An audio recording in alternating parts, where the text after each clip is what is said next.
South Tampa Bay. You're listening to the PewterCast.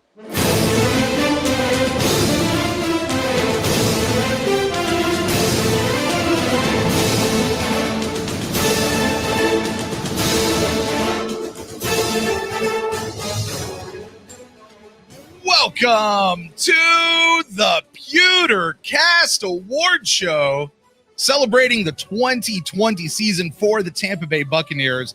That's right, Bucs fans. It is the premiere. It is the only fan-voted award show that you guys out there have gone and you have picked who your favorites are from this past year. We're talking about our Impact Player of the Year, Rookie of the Year, Free Agent of the Year, Player of the Year, and all sorts of other awards that we will be giving out. Yes, this is an actual award show. It is award season. I am Brent Allen, your host for the PewterCast for tonight, joined as always by my good friend, a longtime podcasting partner, Ren Daxt. Ren, looking particularly dapper over there tonight. You know how I like to get dressed up for your favorite show? Yes, I do. And it is one of my favorite things all year long, not just the show, but watching whatever outfit you're going to come on with. You always outdress me on this show. Okay. Yes. No, that's not, I was just giving you the, yes, I do. Yeah. Well, okay. Thank you. I don't know. Well, Ren, this is going to be a very special night for Bucs fans in general.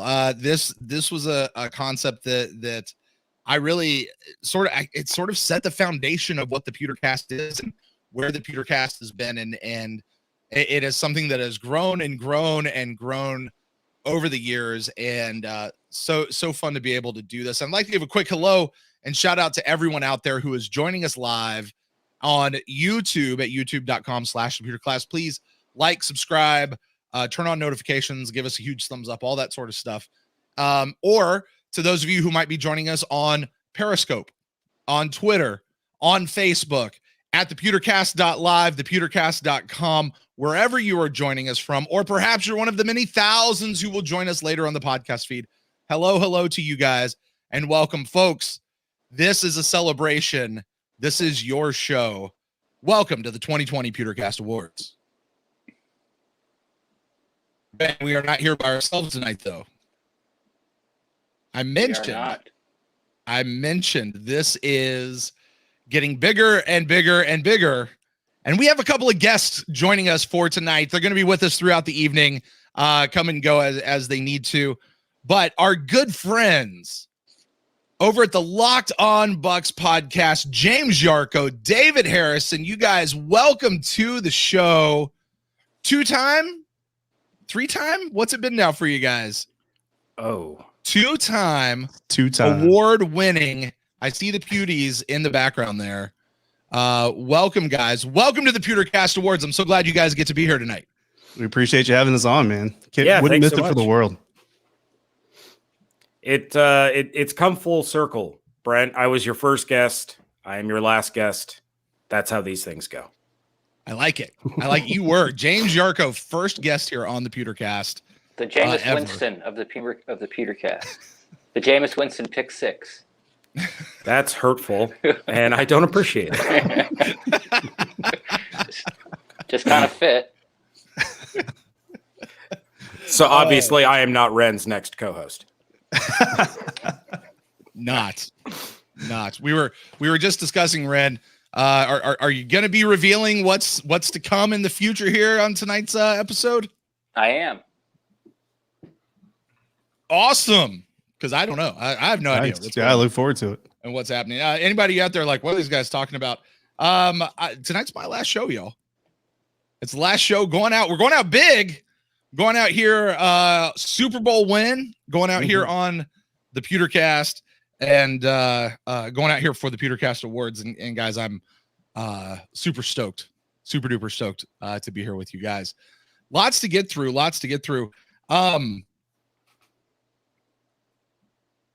Let me ask you guys this, just because I'm curious now, because we haven't had a chance to talk about it. James and David, you guys wanted to be here tonight. You guys wanted to be a part of this. Yeah, I mean, I pretty much forced you to let us on, actually. If we're being honest. Yeah. I literally said to you, I said, we have to be on your final show. Like that's the thing that has to happen. So yeah. Sorry for being rude. No, why? I mean, cool. Why? Well, I mean, for me, man, like, so the first Bucs podcast I ever listened to was actually Chris Fisher's. What was it called? I can't remember now. Bucs Brief. Bucs Brief. There you go. And it was actually his last one. It was his very last episode. Because when I got into the sports writing and all that, so I didn't know about podcasts. I never listened to him before. I didn't really know anything about him. And then I kind of started bouncing around this idea. And James, you'll remember, because it was kind of the first time I started harassing you about starting a podcast up. And James at first wanted nothing to do with it. And so I listened to his and I was like, oh man, that's a pretty good deal. But it's his last episode. So what am I really going to glean from that? So then I just kind of went out and started searching for podcasts. I found Old School first, and then I found you right after that. And I found the two of you and I was like, oh, I'm good. There's my library. There's my encyclopedia of how to do podcasts, because we got two good shows. One that comes from a very, knowledgeable place that like uses a lot of big words that I had to stop and pause and Google and look up a lot of times. And then we had the passionate fan. Yeah. He does that so much on purpose. It's like and then we had the impossible. But then we had the passionate fan, you know what I mean, who had the drive and kind of had the spirit of the fan base going. And so it was just two good products. And then throughout the years, from James and I starting our own podcast finally, you've just been so instrumental. I mean, like, you see the equipment I have here in front of me is because of you. You hear the sound coming out of my voice, even though it's not perfect yet, is coming from you. The software that I use to edit is from you. You know what I mean? And then seeing you guys at training camp 2 years ago, unfortunately, because of COVID, you know what I mean? Just kind of tied it all together. And I mean, you guys have been such a big part of our podcast journey that this is our way of paying homage to you. And then, wishing you well on your journey, Ren, as you take up, the mantle, because that's how important PewterCast is to Locked On Bucs. And that's why I told you when we won the first year, and then even that last year, like, our win is really your win, because, and Ren's going to hate you for this, but if it wasn't for you, our show wouldn't be near the quality that it is. Boo. Cool. Damn it. It's my fault. Crap. No, I mean, I appreciate all that. I really do. And I had no idea that. I did not know that that's necessarily where you're going. I thought you were just like, because we wanted to be on the show and we didn't know if it was going to happen again. Well, you need a minority touch. That's why. So, I mean, that's the truth. Fair enough. I'm good with that. It's at least there is one award show that is on tonight that has some inclusion of minorities in it. So that's okay. Yeah. We have the Latino box checked. I'm not. I know you're Korean.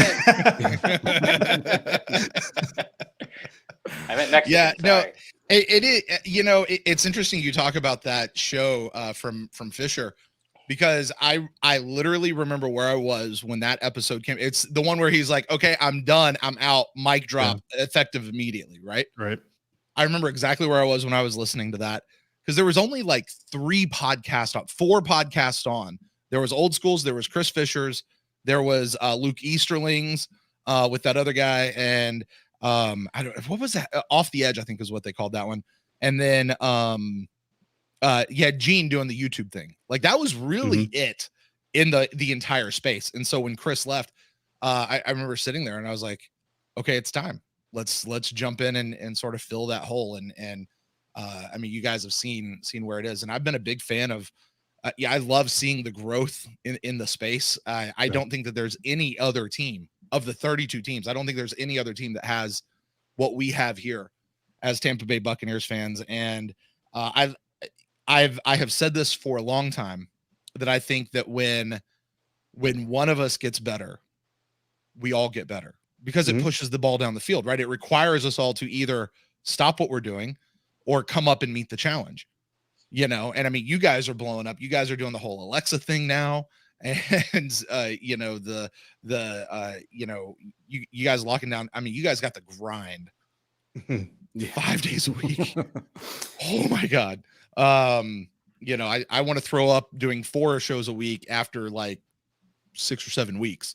You guys are just going. So tickled death to have you on. And I, the other thing, and this is why I was really okay bringing you on, and sort of a theme this year, Ren, was let's get our friends involved more. Like, we always were able to pull in different interviews from various people, but we never had a spot to be able to bring on our fellow podcasters and our fellow content creators that are out there, and people that I mean, genuinely, we've made friends with over the years, and, like James, you and I have never physically met in person, but if we ever happen to be in the same city, the same space, same time, we'd go grab a beer and sit down and just, have ball for a couple hours. Oh, absolutely. Yeah. I mean, it just, that's the way this has turned out. So, tickled to death to have you guys here. But enough about all that. We're not here to talk about this and, hug each other the whole time. We're here to give out some awards and to talk about this, guys. This year, I don't want everybody out there. This year has been the biggest year yet for the PewterCast awards. This is, I am floored. I am shocked. I am perplexed, and I'm tickled to death. You guys want some numbers on this year's show? Hit me. All right, here we go. You guys ready? Give you a little background. The first year we had just over 1,000 votes come in. Second year we had 3,600 votes, tripled the number.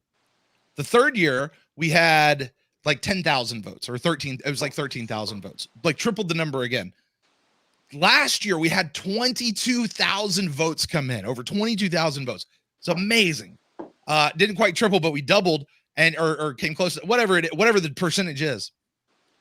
I said in our nomination show, man, it'd be really cool if we got to 50,000. I thought that was like a pie in the sky, right? This year, guys, the number of votes that came in for this year's PewterCast Awards, and this is taking out all the people who tried to do bots, because, by the way, there are some people who got out there that tried to do some bots. It's very easy to know which ones those are and take those out. Here are the votes that we're counting legitimately. 69,772 votes came Two of those in were mine. this year. That's why I have to say it that way, because, like, people can vote multiple times, and I'm fine with that. That's part of the process of letting it happen. But, I don't like computer voting. But guys, that's 115% increase over last year. Jeez. That is amazing. That's awesome. Yeah. Votes came in from 43 different countries. And I cannot tell you how much it kills me, because I really want that number to be 47 for whole other reasons. But 43 different countries votes came in from, which is just phenomenal to get those things coming in. So What was truly the weirdest a worldwide. one? I'm sorry? What was the weirdest country? I Did we get one from Kazakhstan? yeah.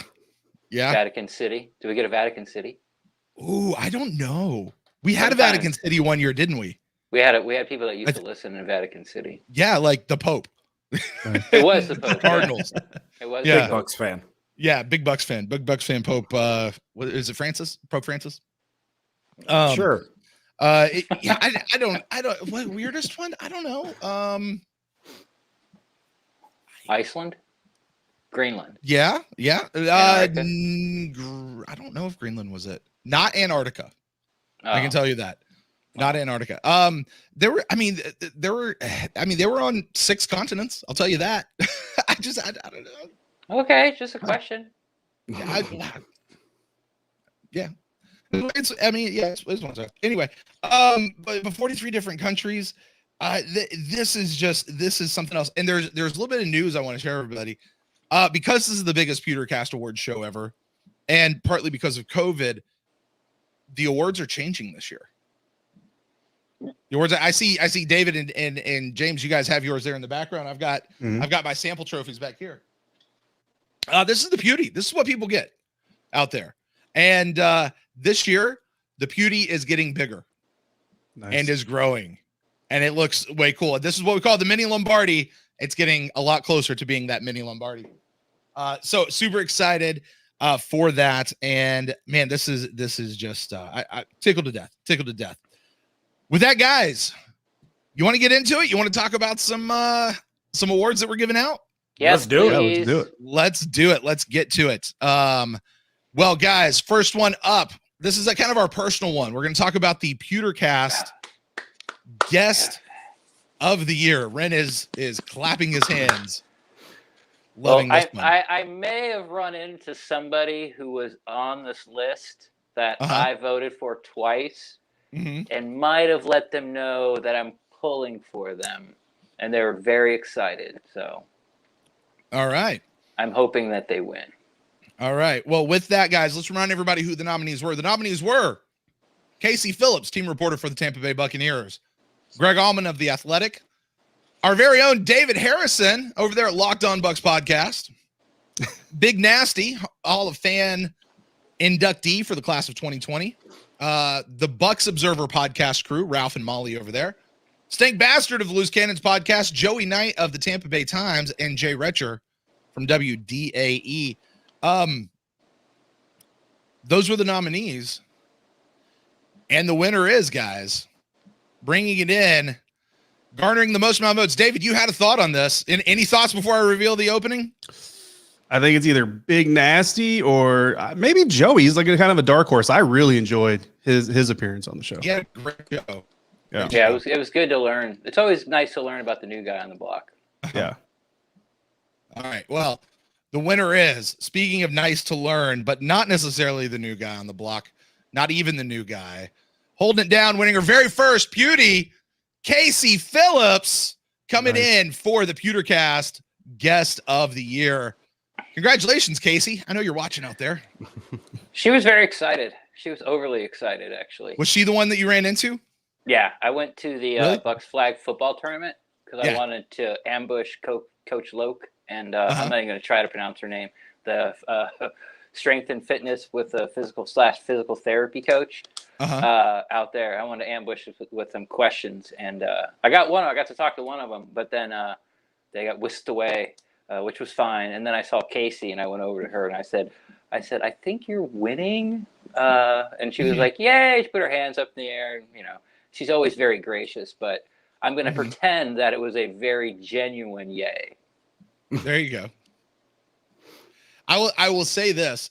I was able to hand deliver to Scott Smith his award from last year because COVID knocked out. In fact, I still have James's I have James's right here from last year. James, this is your second one. I'll be sending it to you from last year. So you're getting a Pewtie this year, no matter what. But that one's right there. Still got to send it to you. But I was able to hand deliver Scott Smith's to her, and it was to him, and he was right next to Casey when that happened. Like she was just kind of sitting there watching, what is that? Oh, that's neat. That's cool. So so very good. Casey, you're getting your own Pewtie, little mini Lombardi to go right there. Better seat in the background. That's what we want. Yeah. That's awesome. Right. She was actually a name I was going to throw out there, but I kind of worried that her appearance was too far in the past to garner the same amount of votes. So that's awesome because she does a great job and she is a grinder for sure. I can't tell you how impressed I was coming, off of that interview or conversation we had with her. She does lots of great stuff with the Buccaneers. Like I've seen her live sort of do these events and host these things many times. She's always excellent prepared. She never fumbles, never bobbles. Just breezes right through. She's been practicing it for weeks. And but after that, her pieces aren't really for me, so to speak. Some of them I watch, some of them I don't. Some of them are fun, some of them I don't care for. It's just kind of like the angle that a lot of the things that she covers. I just don't. It doesn't really interest me. I'm more of an X's and O's guys. But after that interview, I couldn't have been more impressed. Kind of like the person she was. She was making really tough, life-altering decisions. At 17, with she had 2 jobs at 17. And one was for the Wizards. Yeah. It's right. So. I mean, I don't want to say she lives a charmed life. There's definitely have to be some luck into it. Of course, obviously, everyone who sees her thinks she's extremely talented at what she does. So I was very happy. Like I said, I voted for her twice. Well, and what's kind of ironic about all of that with us on here is we had actually invited Casey on our show, and you guys had scooped us and we're able to get her first. So it all kind of comes full circle. But I mean, she really does. She does such a phenomenal job, and she just seems like one of those people. I've never had the fortune of meeting her in person, but she seems like one of those people that's just genuinely just a sweet person and just loves what she does and loves to be around people that love the Buccaneers and interacting with them. Yeah, from the interactions I've had with her, that is 100% true. And I got to tell you guys, we've been working on getting her for a couple of years. Yeah. It's because she's especially like, you got to go through the PR, or at least we had to go through those hoops. And I think, at least I kind of hope, like, once we got through that hoops and people were like, it's okay for her to go do that, maybe that opened it up, because I know she was on a couple of different shows. Yeah. But glad to get her out there through the community. Blazing So congratulations trails once again. There we go. There you go. All right. Well, congratulations, Casey, winning guest of the year. David, you're absolutely right. That was probably the earliest show that a guest could qualify. Yeah. To was a while be back. in this award, because it was actually prior to the season, but it was during training camp. So Right. that's where it qualified. And we always include those as well. So congratulations, Casey. And like I said, definitely very well deserved. All right, let's move on to the next category. One you guys, I'm sure, are fairly interested in: content creator of the year. Brand new category this year. Mostly an expanded category. This used to be known as the podcast of the year, but as you guys know, the fan created content has expanded way beyond just podcasts anymore. Especially into the YouTube channel aspect, but there's also Instagram accounts, and there's Shooter and Stash are doing the animations, which is a different thing altogether, and in just various ways. And it was too much to try to separate those out into various categories, so we just let them mesh all together. But before we reveal, why don't we remind everybody who those nominees were for content creator of the year? We made it into the deal. PewterCast, the Pewter Report podcast also made it in there. The Loose Cannons podcast and YouTube channel. Mr. Bucs Nation YouTube channel. Our friends down here, the Locked On Bucs podcast, very well deserving. Are they going to three-peat this year? Tough competition. And an interesting choice I felt this year by the nominating committee, which, by the way, for those of you who don't know, the choices for nominees are chosen by 2 members of the credentialed media, 2 members of what we'll call non-credentialed media, and then 2 what we'll call well-respected fans, knowledgeable fans, and then Ren and I get a vote. So it's a committee of 8 people put this up, but the committee this year put in the Buccaneer in-house content team, which has just been fantastic because those guys have been absolutely killing it for content creator. Guys, any thoughts before I reveal the winner of this particular award? That's it. Go ahead, Ren. I'm sorry. No, please. You're the guest. It's such a tough category. There is not a single nominee that doesn't deserve to win this. The Bucs in-house team with the videos that Jill and everybody over there puts together, it's just absolutely fantastic. The Loose Cannons came on like a freaking hurricane. Gangbusters, yeah. And I think the Billboard might have sent them over the top on this one, because that is the best troll job I've ever seen in my life. But man, are we getting a billboard? Do we know? I know it's been funded like twice over. Like, are we getting one? Are they going to make it happen?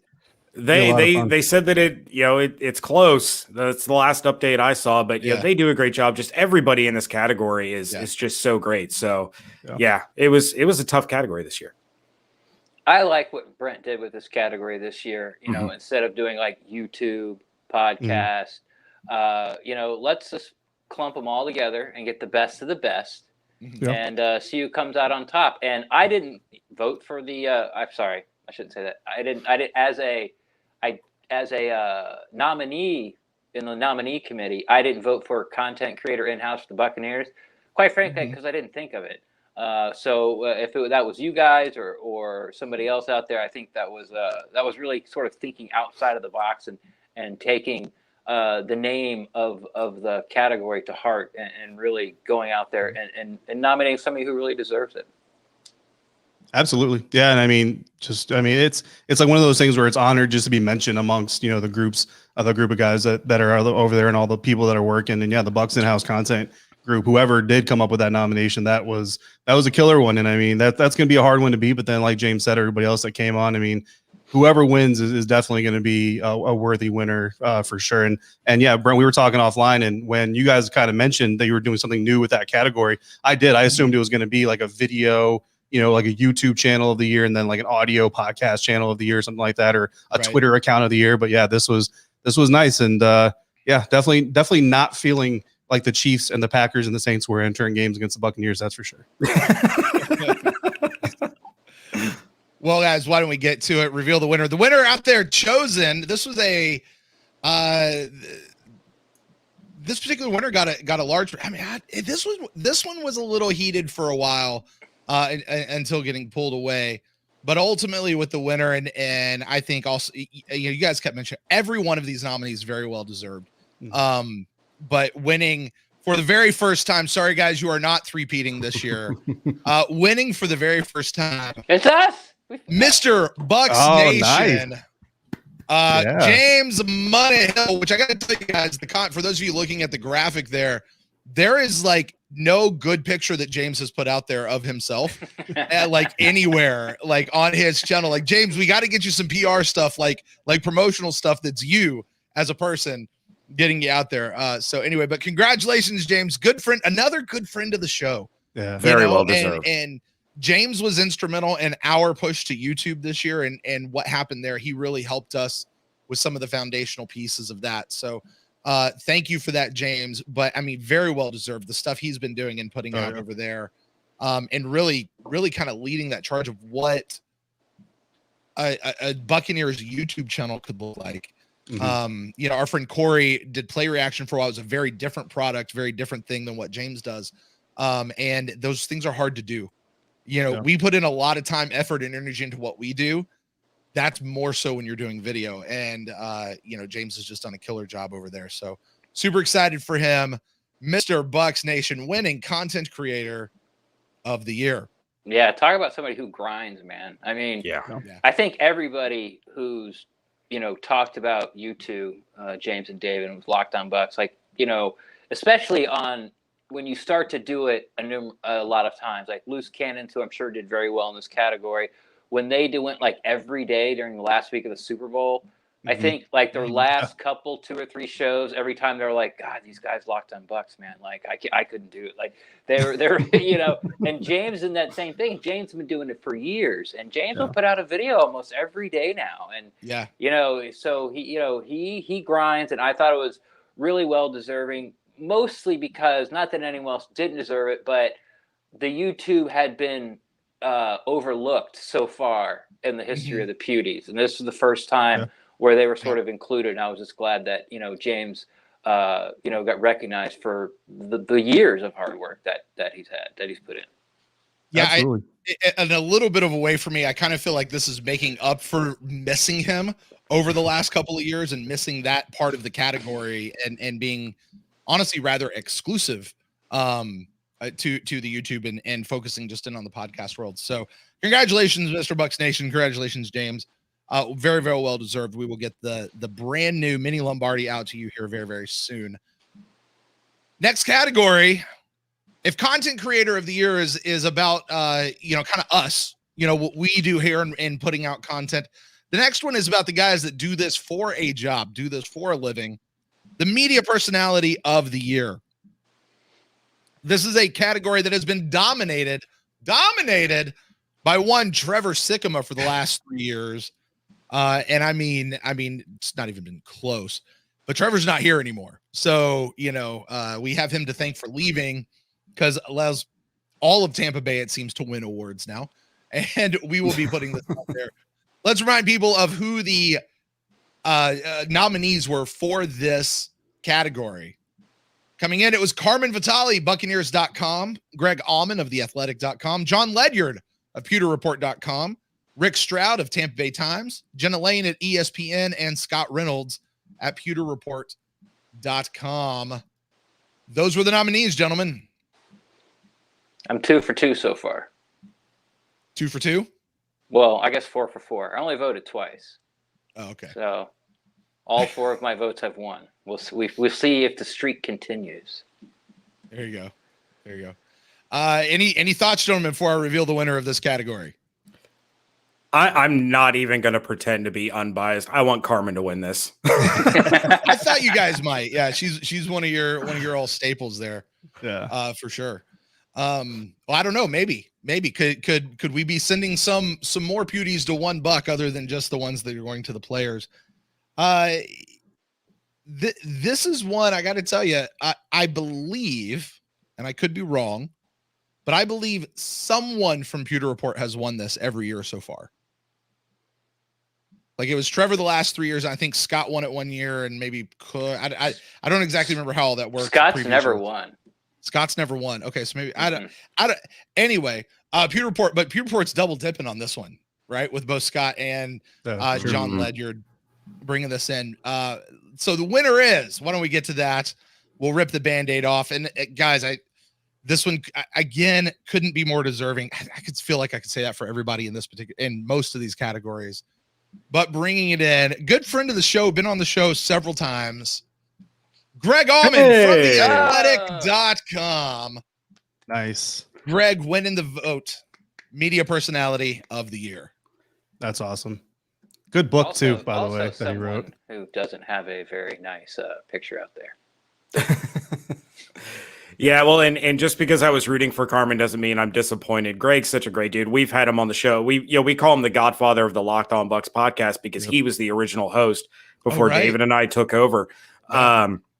He's always been so gracious in helping us, especially on the writing side, and always being open for conversation. And then lately, he's gotten a little snark to him on Twitter, and I like it. Yeah. He's bringing some heat. It's been there for Greg. I'm sorry, what, David? I say he's bringing some heat to some folks. Yeah, Greg's always been like that. It's just been very, very muted, and it's definitely come a lot more into the forefront here over the last year or so, for sure. I feel like Greg's kind of like Shaquille O'Neal in the NBA, where like he never wins the MVP, but everyone knows he's the best. It's like he's so consistent and so good, he just constantly gets overlooked. Because Trevor was more active on Twitter as being like the affable guy, the funny guy, the cool tweets, the young hip guy who, like Brent said, is never allowed back in Florida again. But with Greg was always, if Greg tweets it, it's gospel. Like carve it in stone. Just carve it in stone. And I'm again, like with James, I'm happy. James didn't have a chance before, but Greg's been up for this award every year, and I couldn't be happier that he won it. Even though my 2 votes for this one obviously didn't count. Yeah, Greg, man, congratulations. This is one, again, everybody's so deserving. I was personally pulling for Greg in this one. Just watching what he did, particularly this year, going through with COVID and all that. I mean, Greg he's been that steady Eddie every single year. So congratulations, Greg. Super happy to get this out to you here in the mail. Yeah. And congratulations to Riley Allman for getting accepted to Florida, even if he doesn't end up going, getting accepted anyway. Yeah. Riley, another former guest here at the PewterCast. Yeah, probably a future guest too. Really guest. David, you said that you got Greg's book and read it? Yeah. I actually got a media copy of his book, and I'm going through it, going to write a little review about it on BucsNation.com. James and I are working on that, and then hoping to have him on to talk about the book once we get through it. So cool. But so far, it's a media copy? Is that industry gobbledygook for free? Yes, absolutely. That's basically what that means. It means free. Yeah. Does it have like media copy stamped across it, like your name, so they know like if not for resale? No, it's a PDF version though, so I mean it's not a hard copy book. I will be buying a hard copy book, but actually, so Jerry Rice's book, when I got that one, it says not for resale, media copy only, like all kinds. I'm like, all right, Jerry, we're good. I'm not going to take your $20, bro. Right. I've got a friend of mine who's a voter for the SAG awards. Yeah. And cool. wait, is it SAG or I don't know? It's one of these like big major awards, Mm. and he gets these screeners all the time. Yep. But it's got his name constantly scrolling across it. So if it ever gets leaked out there, like they'll know who it came from. Right. Yeah. So I'm actually testing a video game right now for a company. I'm not really allowed to say what it is. There may be a Rays pitcher who no longer plays for them that is currently on that game and all that stuff. But yeah, it's got my username for my profile plastered all over the screen. So if I video any of it and send it out, they know exactly who it is. So there you go. So Greg's not locking down security on his book so hardcore. No. Greg is more trusting, which makes you feel more comfortable when you're getting ready to dive into it. So and just take screenshots of it and put it out there. I get it. I will not be doing that, Greg. No. Well, worth the cost. All right, guys. Well, let's move on. Brent, hang on, if you don't mind, real quick. Sure. So we're about to move into the players and the coaches and all that stuff, right? Yeah. Cool. So before we do that, though, James and I, because I know James, you have to go right about now. But before James leaves, there's something that we wanted to do. But before we do that, we're going to need the help of Penny, actually. Penny. Yeah. I think that's your wife. You remember her? That is my wife. Okay. Yeah. I'm assuming she's Yes. watching somewhere in the house, and now What are you she's guys coming up doing? the stairs. I don't know. I don't know. Oh my gosh. Oh my gosh. Oh, look at that. What is this? Whoa. This is for the audio people out there. My wife and my children just came in here, who are not supposed to be up here, by the way. You're lucky I locked the door or didn't lock the door. And this is a full-size Lombardi replica that has the PewterCast in right here, and it says, "For your contribution to the Buccaneers fan media community from your friends at Locked On Bucs podcast, James Yarko and David Harrison." Guys, thank you so much. Yeah. Thank you. This is phenomenal. This is so cool, and will always be in the background for every other show I do, no matter what it is. Thank you so much. I appreciate this so much. You guys are awesome. Are you guys watching absolutely. this the whole time? Oh my gosh. Thank you guys. Hey, don't log off. I need the numbers. Okay. No. Thank you guys. I'm gonna put this right. That is awesome. That's a full size Lombardi. That I would is also full-size. like to let you Thank you, guys Bob. know before you go, Thank you. James. I'm retiring after the show as well. So Now I'm going to be listening to the podcast version while I work tomorrow to see what I missed, and so I'm going to know if you're fibbing. well, just order it in the next couple of days, and we'll work out if anything goes wrong later. No, but really, that's awesome. That's very thoughtful, and it's very cool, and also looks very expensive. So That's very cool. Guys, thank you so much. is it heavy? Then put it down. It's expensive. I feel like I could throw this across the river. There you go. You know, hit Cameron right in the face with the butt end of it. Oh, that's cool, man. Thank you guys. Really, thank you. Yeah, man. Absolutely. Yeah. For all your years of hard work, we wanted to show you how much we appreciated everything that you've done for the Buccaneers fan community, and figured this was the right way to do it. And that's why we forced our way onto your show, Brent. Well, there you go. It is Okay, I indeed. get it. And special get it. shout out to Penny because she's been working with me on it. So Okay. huge props to her. All right. Well, I didn't know that. Here's a little behind the scenes at our house. She doesn't get the mail. She doesn't get deliveries. Like, I don't know this did not come to this house. I don't know how she got this. She had to send it to that's probably she sent it to a neighbor. I bet that's what happened. Anyway, guys, thank you so much. And James, I know you got to go, so we'll get you out of here. David, are you hanging out with us, or are you? Yeah, I'm heading out? still, as long as you'll have me, I'm still hanging out. Until Ren kicks me off his show, I'm here. All right, cool. All right, All right. James. Thanks man. for having me, Brent. Thanks, thank you so James. much for all your years, Ren. I look forward to seeing what you do with the PewterCast, and I'm sure I will be talking to you very soon. Thank you. Boom. I think you're James out there. here. You go. There we go. All right, guys. Well, with that, I'll see if I can't get back into this now. All right. While we move on, Coach of the Year. That is our next category. Coach of the Year. We are moving past the Buccaneers and the Buccaneers podcasting community and that whole thing, and into the actual team for the remainder of the show. We'll start with Coach of the Year as we go through. Again, another good category. I think you could make an argument for every single one of these guys. Of course, Bruce Arians, the head coach, is in as one of the nominees. Byron Leftwich, the offensive coordinator. Todd Bowles, defensive coordinator. Casey Rogers, defensive line coach. Kevin Ross, cornerbacks coach. And Joe Gilbert, the offensive line coach. Gentlemen, them's the nominees.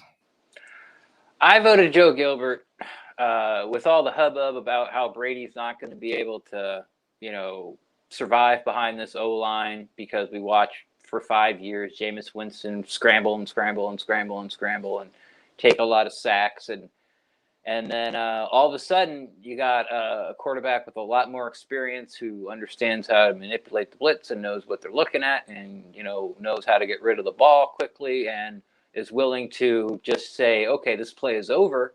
Let me either throw it away or just fall down and start again.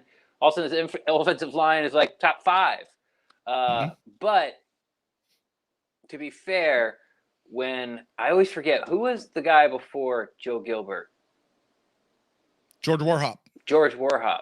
Yeah. When Warhop, all of our offensive linemen except for Allie were trending down every time they got with him. And as soon as Gilbert and Armstrong got here, everyone started trending up. Kappa went from can't beat out Caleb Benenoch to, oh my God, how are we going to afford him in 2 years? We can't lose him. Right. Donovan Smith has had his best 8-10 games the last half of the season. Allie's been solid as ever. Jensen maybe his best year ever. And Tristan Wirfs looked like he'd been playing right tackle in the NFL for 8 years. Yeah. So that's everyone's like you said a bunch of times already, everyone's so deserving. And you could find these arguments, for offensive coordinator, defensive coordinator, cornerbacks coach and all that. But, for me, for where we started at the beginning of the year, I thought Joe Gilbert deserved it most. Yeah. I mean, I can't argue with anything you just said. I mean, that unit literally went from being widely considered a weakness on the team to, towards the Super Bowl buildup. I heard Chiefs media people and other podcasters talking about how they, Tom Brady's fortunate because he's playing one of the best offensive lines in the NFL. So, to go from that to this in a season's time, that's not done without a lot of really effective teaching and solid coaching. Yeah. Yeah. That's that. I still voted for Joe Gilbert because I was an offensive lineman and you guys are right. Just watching what that unit has done is nothing short. But why don't we go in and let's take a look at who the people out there actually voted for. I don't think this one is much of a surprise. Like it may kind of in your brain come down to one or two people, but it's really shouldn't be that much of a surprise. I don't think winning this year. This, by the way, is the only person this year. The only person who will repeat an award from last year, winning for the second time in a row as coach of the year, our defensive coordinator, Mr. Todd Bowles. Congratulations, coach. Coach of the year. Very nice. Yay. I should have like a sound effect, like applause. I am more than shocked that you don't have one. I do. It's just a matter of I haven't been using it. Okay. There. Yay! Yeah, Todd Bowles, well deserving, not shocking. Like you said, like I said, like anybody was deserving with that one. I am a bit upset that now the public has gotten the past two categories wrong, but free elections, let's go. Yeah, it's not surprising. Especially the way the defense turned on in the postseason. Not to say he's not deserving, but recency bias is definitely going to help out. Kind of the opposite effect of what I kind of expected for Casey coming through for Coach Bowles. But yeah, like you said, every category, they're all very willing or very deserving. So yeah, you guys remember in the middle of the season, people were ready to run Bowles out. Yeah, I remember some people laughing about other fan bases wanting him as a head coach. Yeah, it's woo. But congratulations, Coach Bowles, very deserving. Definitely that. The defense is really, I think I keep seeing more and more videos here lately that talk about, the championships won on the defense. And look, we knew the offense going into the Super Bowl was going to score 30 plus points. No. And we all knew that. What we didn't know was that the defense was going to hold Kansas City to no touchdowns. Yeah, And that was the big one. That's huge. That's absolutely huge. And to be able to shut down Aaron Rodgers twice, to be able to go in and finally catch the bugaboo of the Saints, it just fantastic. Fantastic. So congratulations, Coach Bowles. Let's move on to the next category, to our step up player of the year. This is the award that we give to a player who isn't a starter, so to speak, but they are the player who maybe somebody got injured and they stepped in for them, or maybe they really stepped up their game from where they were and made a huge significant contribution to the team, somebody who was stepping in. Let's take a look at the nominees for this particular category. They were Leonard Fournette, running back; Scotty Miller, wide receiver; Mike Edwards, safety; Ross Cockrell, defensive back; Aaron Stinney, offensive line; and Rakeem Nunez Roches on the defensive line. It's a tough one. You got Lombardi, Lenny, so the fans are, recency bias and that. Same with Aaron Stinney, who I think, if I had a vote, would vote over playoff Lenny, because you had Ronald Jones, who probably could have done most of those things. He probably would have dropped one or two passes, let's be honest. But running-wise, he was there. I mean, Nacho, even though we kind of go, he's a glue guy, ham and egger, he was the starting nose tackle for the defense that was number one against the run. More like he started more games than Vita did. Played way more. Would he start 13 games this year? Yeah. So talk about stepping up. So again, but for me, I think that, my vote went to Aaron Stinney, because that could have went south and derailed the playoff push right away, and it didn't. And so, James Madison Monarchs. Let's go, James Madison.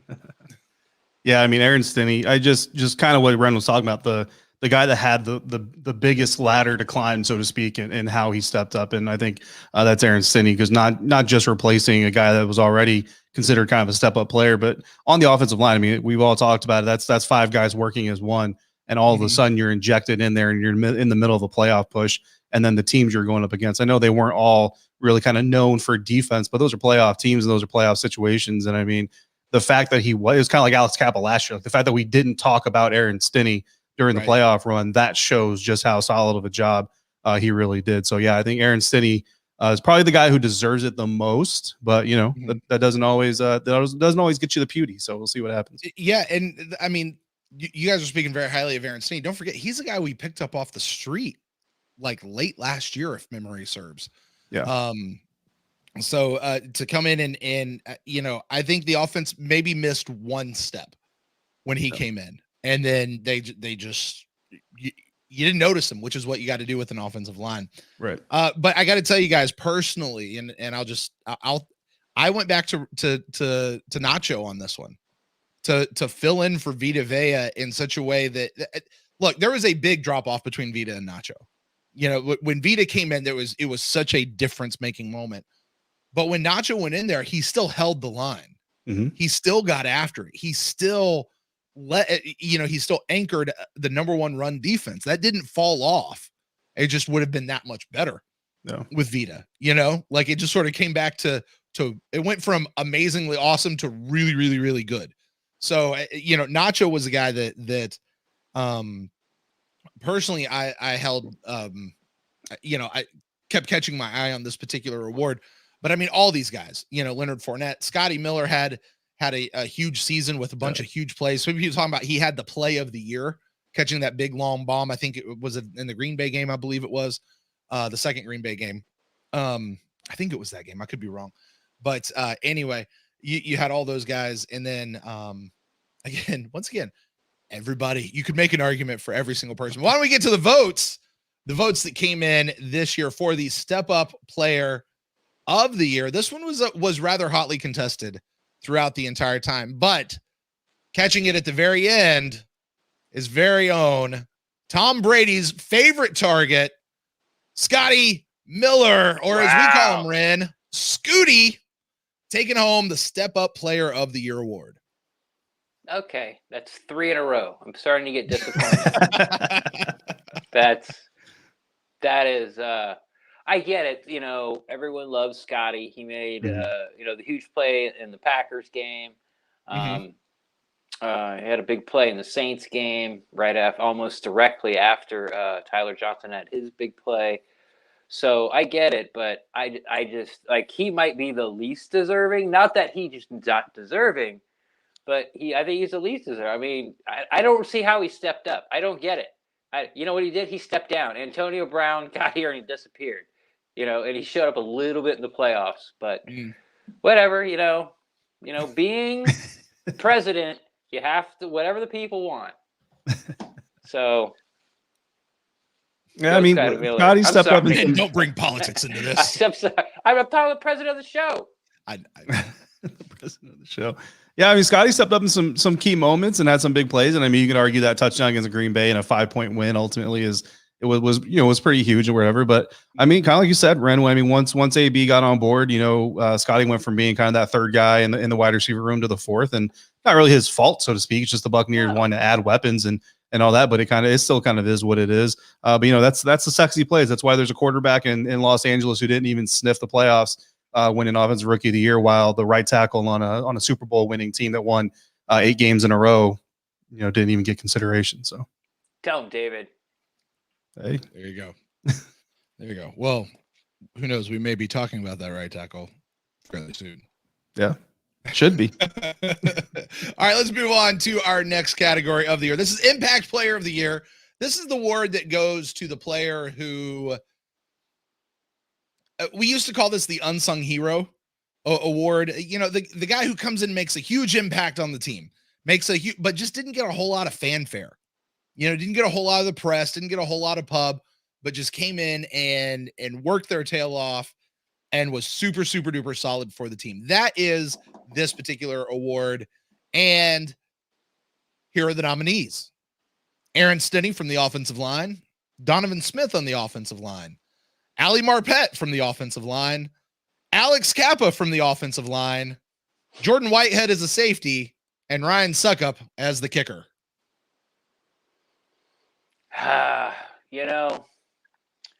I want my boy Stinney to get one. Mostly because I think he'll appreciate it so much he'll actually do like a tweet with a picture, right, when none of the other players really do. But it's like it's suck up, man. It's like for the myriad of reasons and years of pain. I don't have to get into it. This should be Ryan Suckup's. This should be Ryan Suckup's beauty. Yep, absolutely agree. For all the good he did this year, and then all the bad he erased from the years previous. I made a 52-yarder in the Super Bowl. Yeah. He wasn't supposed to be able to make anything over 45, and you can see why, because he barely made that 52. Right. It was like a knuckle line drive, but it went in. This was another one of those close categories. It was not as runaway. Like, it started off runaway and then it got really, really close. But you guys know it. I know it. Everybody out there knows it, and they should. And winning this award, and rightly so. Yes, Mr. Ryan Suckup taking home the kicker award. My faith is restored in humanity and Bucs fandom. Yes, but it's early. It's early in the show. Early in the show, really, because we're getting kind of towards the big ones here. I can go right off the end. It's true. All right, let's move on. We've got some more going in here, and let's hear what's up next. Oh yeah. Free agent of the year. This one pretty much speaks for itself. You got to be a free agent. This is who didn't qualify for this was Rob Gronkowski, because we traded for him. Yeah. I think. Yeah, if you were with the team last year, you didn't qualify for this, and everybody else. Now, let's remind everybody who the nominees were, and we can talk about what's what and where everybody falls. Free agent of the year: Tom Brady at quarterback, Leonard Fournette at running back, Ryan Suckup getting another nod here as the kicker, Antonio Brown as the wide receiver, and Joe Haig from the offensive line. I will say before you guys talk, this was the closest and most hotly contested category we had of the entire night. Just That's so you know. Just so you know. That's interesting.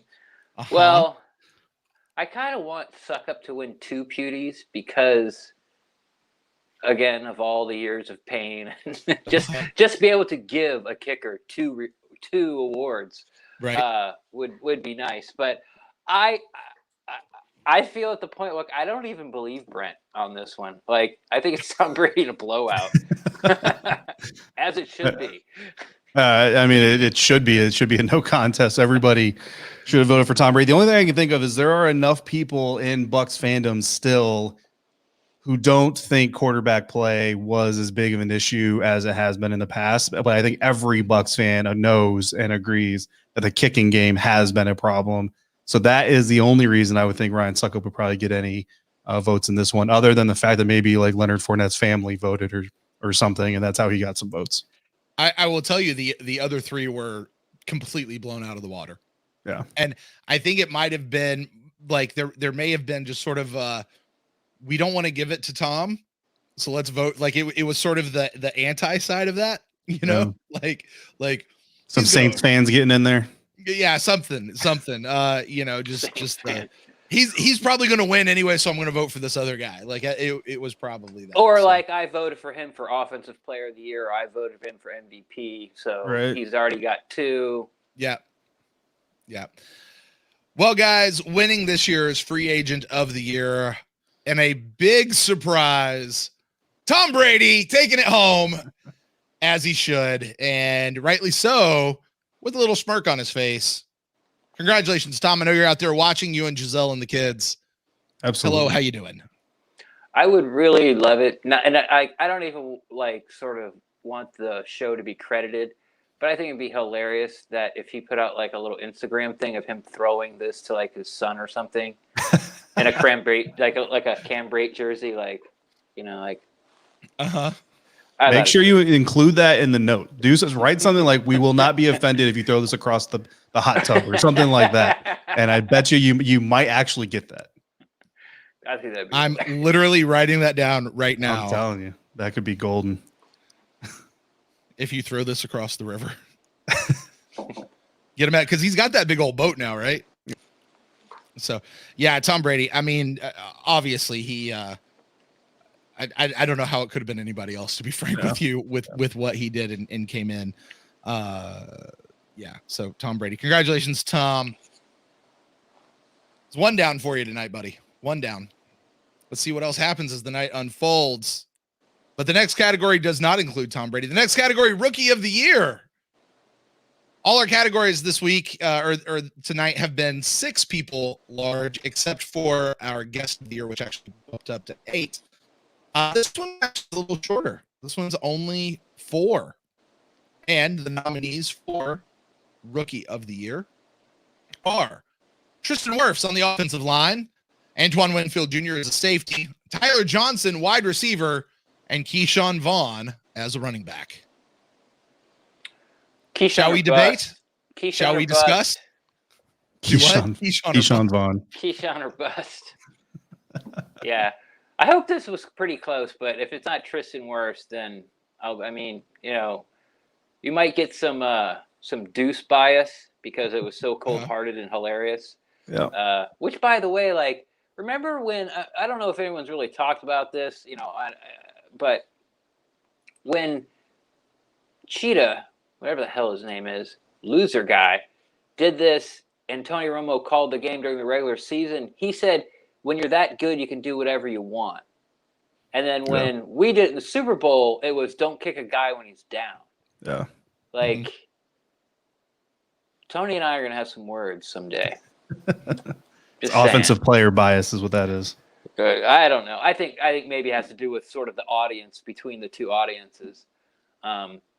You know, like an international. Oh, you know, we don't put up with that type of uncouth play here in America.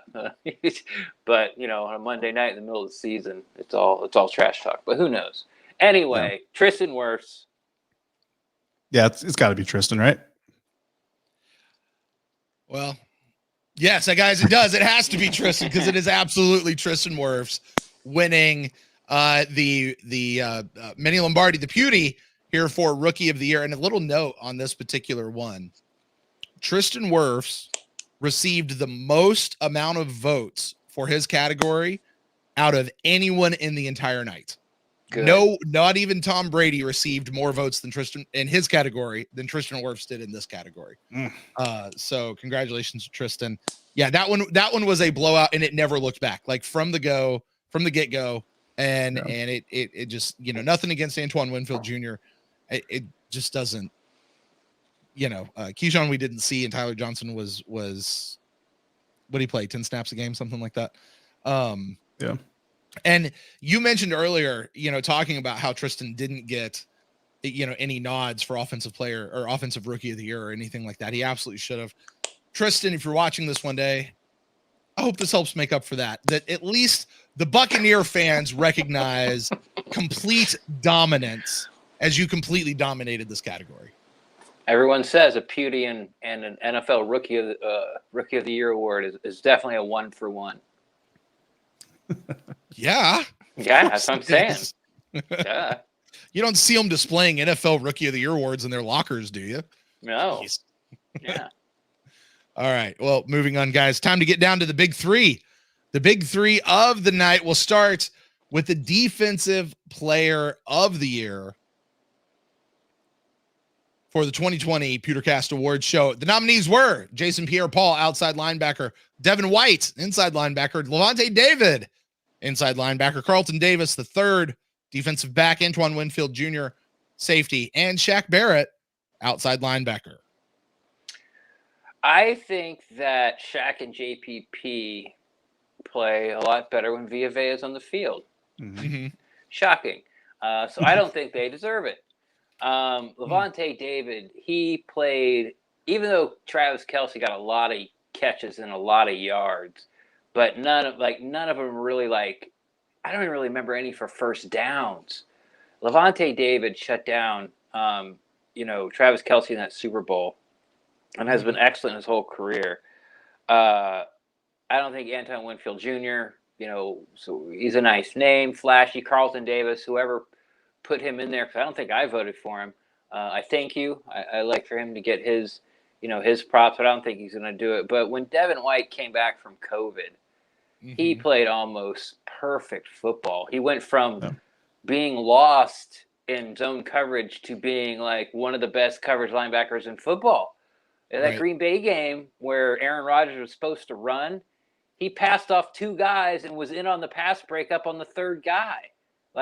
He was covering that guy in his zone. He covered one guy in his zone, then he passed him off. Another guy came in his zone. He passed him off, and then he covered the third guy in his zone and broke up the pass. And it was just like he had no clue there was a guy even in his zone 2 weeks before. So I think Devin White wins it. I've been highly critical of him this year, but after him coming back from COVID, he is a special, special player. And of course, injury and all that, but I mean, he's on his way to Canton. He's that good. So hopefully, I think that Devin White should take this, even though I think Levante got 3 last year or something. 4. Got 4. Yeah. So you're done, old man. Yeah, I mean, I think it's got to be Devin White. You know what I mean? When you look at the way that every level of defense impacts the other, and the so-called ripple effect, he is the ultimate stone in the water that causes the ripples. I mean, Ren just did a beautiful job of kind of laying that whole thing out there. I mean, he impacts the run, he impacts the pass, he impacts everything, and he can set himself up or he can help set up other guys. I mean, there's really not a play, I don't think, in a game defensively for the Buccaneers that Devin White is not involved in some way, shape, or form, even if he's not the one recording the stat. Something he does on a given snap impacts everything. And Levante is the old head and the veteran leader and deserves a lot of credit in his own right. But yeah, from a playmaking standpoint, I think that's what this award is kind of about, is the spirit of playmaking. It's gotta be Devin. Yeah, there's a big piece of me that really, you kind of want to see Levante win it because he's such that stalwart, the guy who's been around forever. You just almost out of respect, you're like, Levante still gets it, kind of a thing. But I think you guys are right. Personally, not revealing the winner, Devin White really, I mean, it's just, the guy was an animal. He was a beast. Yeah. And I, from the criticisms we had about him towards the beginning of the year to what they were wound up doing with him at the end. And I don't know that Devin White improved a ton throughout the course of the year, as much as maybe they just started using him better, letting him play to his strengths. But he was just lights out. And a lot of people criticized that pick at number 5 a couple of years ago, but man, I'm going to turn in my press credentials. Yes. We're still waiting for that to happen, by the way. Yeah, I don't think it's gonna. Yeah. I don't think it's gonna. Too It's gonna. Well, guys, no shocker. It is absolutely Devin White winning Defensive Player of the Year. Congratulations, Devin. When you get this, I expect to see you on horseback riding around a stable or something. maybe the team facility or something. But congratulations, Devin, and we'll definitely be getting you out to that. All right, guys, 2 categories left. Offensive Player of the Year. Are we gonna explain the MVP rules or not? Well, we could, but it doesn't matter this year. So yeah, here's the rule that Ren and I we noticed this through the first couple of years. Like, basically, when somebody wins MVP, like the actual Player of the Year, inevitably that person is also going to win the Offensive or Defensive Player of the Year award for their respective category. It just happens that way. Well, Ren, we were wrong. And the rule that we kind of made was, if you win MVP, you don't win your respective category. Like, that sort of supersedes that, and it goes to the next guy. But that's not necessarily what happened this year. Didn't happen this year. So, and this is probably the most surprising of all the categories to me tonight. Yeah. I will go ahead and let you know. But the nominees are. I'm like, how is this not happening? All right, man. The only thing I can think is if the 2 categories were side by side and people went, well, I'm going to vote for this one here, and I'm going to vote for that one there. But it scrambles them every time. Well, I had it stop scrambling towards the end for stuff. So I don't know. I can't explain it. I don't know. I will tell you, this one was very close. This one was very, very close. This was not a runaway thing. So that's the only explanation I can come up with. But here are the nominees for this award. Tom Brady winning quarterback. Tristan Wirfs on the offensive line. Ryan Jensen on the offensive line. Ali Marpet on the offensive line. Rob Gronkowski as tight end. And Mike Evans as wide receiver. Oh, okay. Well, since the person who won offensive MVP did win MVP or did not win MVP, I'm going to go on and say that Tom Brady won MVP. Yeah. So that's going to leave it down to Wirfs, because you said it was a blowout in his position, or Mike Evans, because people love themselves some Mike Evans. Yeah. I don't think Mike should even been in this category. Shouldn't even been nominated. Has nothing to do with how much I like him, how important it is to the team, what he did for the team. But I don't. So I'm going to go with Tristan Wirfs. David? Yeah, I think Mike Evans won it. I'm with Ren. I think Tom Brady won MVP. I think Mike Evans won Offensive Player of the Year by and large for sentimental value. I mean, topping Randy Moss in more than one category, in 1 year, I think it is pretty significant, and just what he means to the fan base.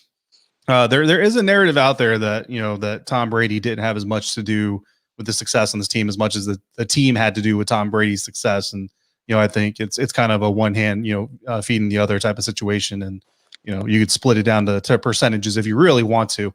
But I think if Tom didn't win this one, which again, if he won MVP, he didn't win this one, I think it's Mike. Although I think Tristan is a very good option as well. Yeah. I have no comments. I like a lot of people. You said a lot of people out there love themselves some Mike Evans, and I love me some Mike Evans, and certainly securing that record. I don't know that in and of itself wins this award over everything else, because I don't think it was this player's best season. I thought it was a good season, but you guys are not wrong. It is Mike Evans who garners the most votes in this category for Offensive Player of the Year. And by the way, he did not get this category last year, but he had got it the previous 2 years to that. Mhm. So this will be his third Pewtie in this particular category. So congratulations, Mike. Yeah, congratulations. Yeah, congratulations. Yeah. Again. All right, well, guys, let's go close this up. Everybody knows what the next one is, so we'll Just throw it up there. Whoops. Yeah, there we go.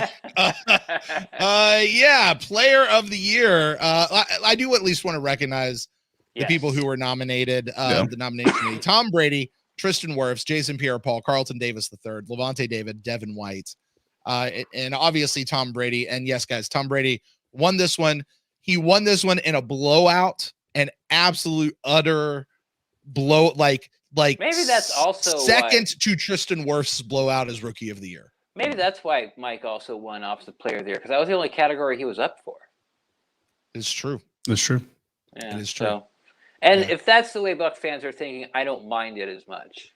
Yeah. Again, I don't think he should have been on the list at all. But I there's certain I can bend my sort of morals or ethics for to let I can understand why fans would vote for Mike Evans. And now that I sort of realized it was his only category, I might be a little sad that at least I didn't vote for him once. I mean, it's a fan award, right? So fandom is allowed to take over, and that is true. Sentimental value is allowed to enter the picture. Even though Ren definitely approaches the conversation from less of a fanatical standpoint, which I think I appreciate. I know a lot of listeners do as well, but yeah, I think that's that's valid and it's fair. I mean, what he accomplished, whether in the scope of a single season, but what he's accomplished over his career is very impressive. And when you consider the kind of the benchmarks that Randy and Mike both hit, and then him exceeding him, but then you look back at like the All Pro votes and the Pro Bowl berths and all that stuff. Mike, Man of the Year award winner, or nominee, yeah. Mike definitely has not gotten the league-wide recognition that I think that he deserves, and his performance has shown he is. But he's a Super Bowl champion, and whatever happens, moving on. That's it. Yeah. Lots of touchdowns. I think one of my favorite memories of Mike, I got to be in the scrum around him one day when reporters were asking him a question. It was a reporter from somewhere else, and they said, "Hey, Mike, supposedly you're one of the elite, or you want to be one of the elite players in the NFL." And he stopped and went, "No, I am elite. I am like he just corrected, straight up corrected. No, I am elite." And I went, I love that. I love his attitude as far as when he takes that out of there. But yeah, you like that better than when you got to ask him what house he'd be in Hogwarts? I mean, that was fun, but I liked. yes, I will say I did like it better. Although that was a fun conversation I got to have with Mike. But anyway, this is not about the Offensive Player of the Year or Mike. But you got to tell everybody which house he picked. I mean, Gryffindor. He aligns himself with the main character of Harry Potter all the way through, which is weird because a lot of times when you ask people a favorite character of a series, they don't go with the main character. They find like an off person. So anyway, but we're not here to talk about Mike or Offensive Player. This is the Player of the Year category. Tom Brady. Let's talk about Tom Brady coming in, because I mean, I don't know how much extra we could say. Everybody knows exactly what Tom did this year, and where he really helped bring this team. But I mean, it never had a chance being someone else, right? No, it didn't. No. And every time I think about, I try to wrap my head around like Tom Brady's career, like I just quit like 30 seconds into it. Yeah. Because one, it's not over. Like what he's doing is just like, you hear these, that's incredible, they're unbelievable. Like you hear these, these words get thrown around all the time. Great pass, great catch, great throw, oh, what a great stop by the shortstop. What a great shot, by an NBA player or a hockey guy. Great save. And then you just hear kind of the same, oh, yeah, Tom Brady, great throw. It's like, no, like I've said this a few times. Like I understand New England, Boston fans sort of like ride or die. If you say one bad thing about Tommy, like I'm going to rearrange your face. Right. I've seen this for 1 year, and I'm just like, I'm blown away. Doing it for 20, like, you know, I wouldn't. I don't buy gear, you know, with people's names on the back, because I feel like eventually they're going to like not do something stupid or let me down or have a crappy year. You know what I mean? And it's like I've invested this in you for what you are now, but I know down the road it's going to change. I don't know if it's ever going to change for Tom Brady. Like he's not going to fall from grace like Tiger Woods. Nothing, not about the car wreck, but you know the things with his au pair. Like you know, there's nothing like he's just been on top. You know, just squeaky clean, doing the best he can, and it's not like, oh, I'm doing the best I can. No, he's actually doing the best he can from. You know, I was daydreaming about like what would I ask Tom Brady if I was in the scrum this year at training camp. And my question I came up with would be something like this. Okay, Tom, like after you wake up and you win the day, like you win the day by making the bed, and then you win the day by going down the stairs, and win the day by eating right, and win the day by the best way you're driving, you know, to here, win the day by the best practice. And after all that, after you've won the day, I forgot the question. Anyway, the point being, I haven't thought of it for a while, but the point being is like that's how he approaches everything.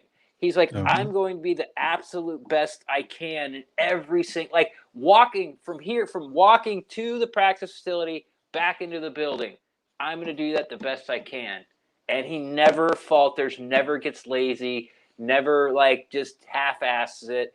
Like he's Harry Stamper, all go, 100%, balls to the wall at everything he does. And he's been doing it for 20 years. And, like it sounds stupid, but he's like everything that I think a lot of people aspire to be.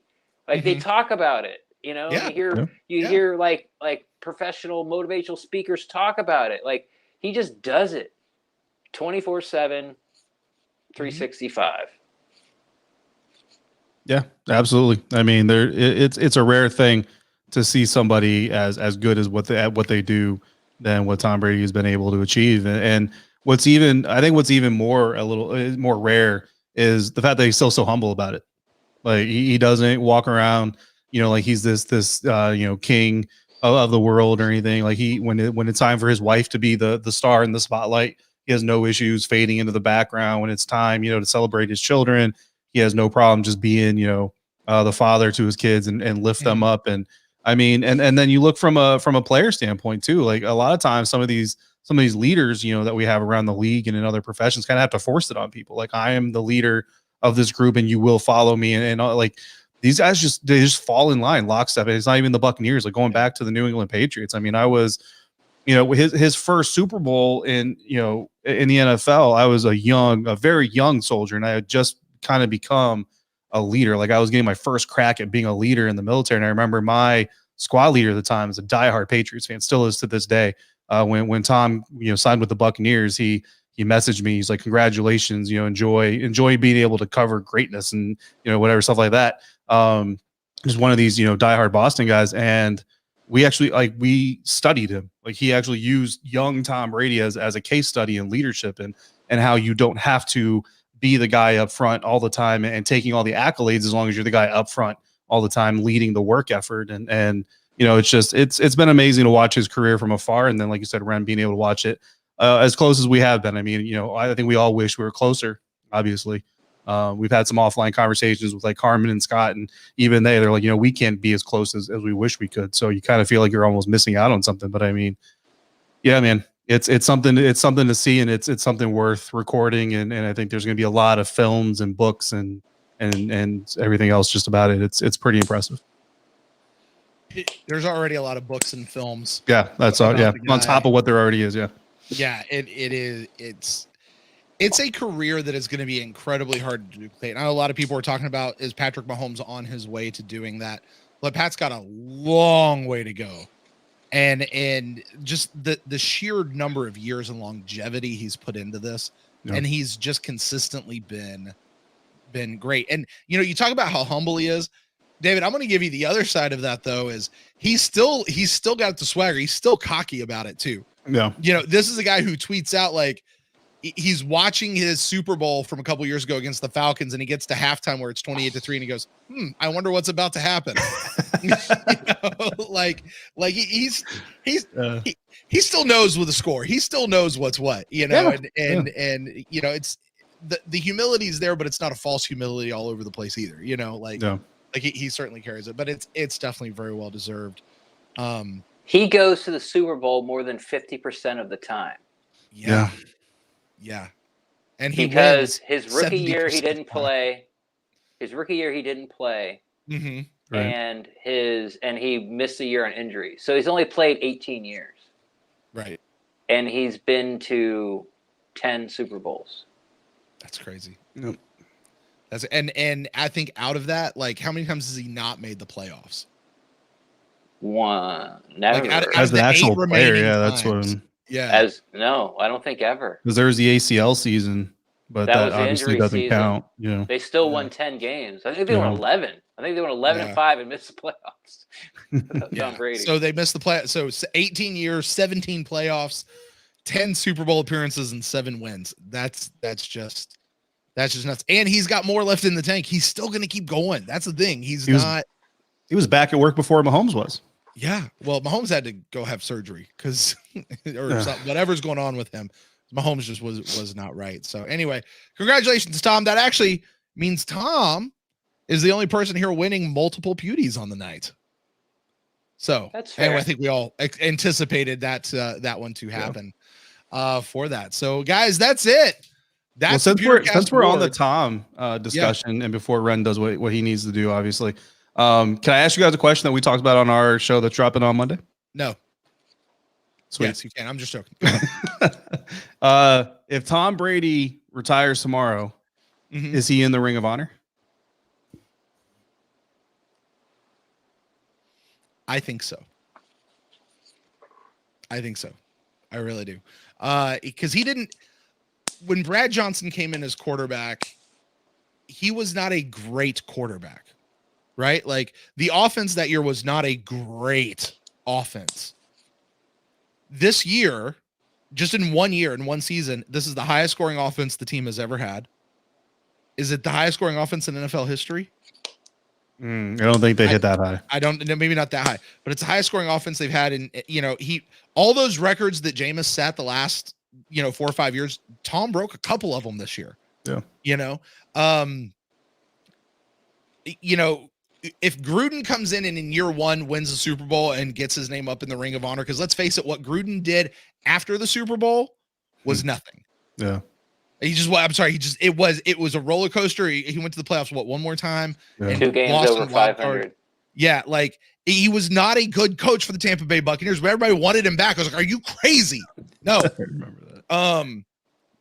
He did it off one. If he does it off one, and I don't believe that the Tampa Bay Buccaneers would have won in 2002 if it hadn't been for John Gruden. I just don't. I don't think it would have won if they had Tony Dungy. So John Gruden gets up there. I think absolutely Tom Brady gets up there. I'm going to kind of cheat a little bit. But not before James Wilder. Thank you. That's for me. I think it depends on how the team does after he leaves. I think if the core, I think 1 year is too few because it's kind of like a hired assassin. And I don't doubt that he might get up there or probably would get up there, but I would not put him up there.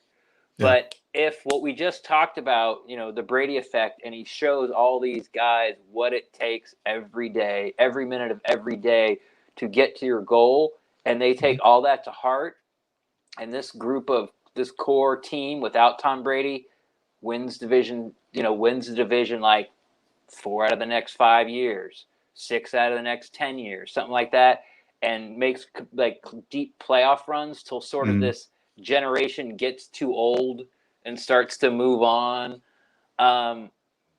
then yes, I think that Tom Brady should be in the Ring of Honor because what he did for the organization.